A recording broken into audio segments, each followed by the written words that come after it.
Marami nga ang naloka sa Bex Battalion members na magkakaibigan na sina MC Lassie at Chad Kinis. Isa kasi sila sa ilang mga celebrity guest at nag-host na rin ang kasalukuyang nagaganap na meeting de avance ng PDP laban sa Liwasang Bonifacio, Maynila.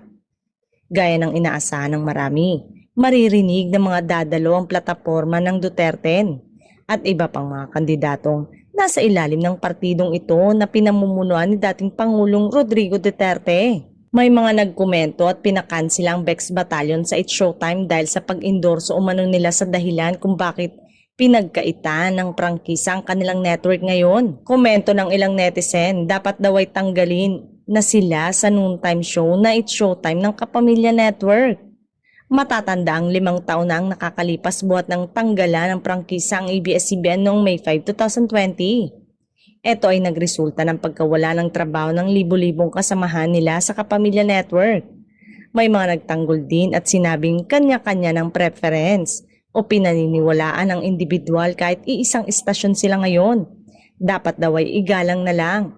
Tiyak naman daw na alam ni Vice Ganda na isa sa mga namamahala ng noontime show Night Showtime ang tungkol dito.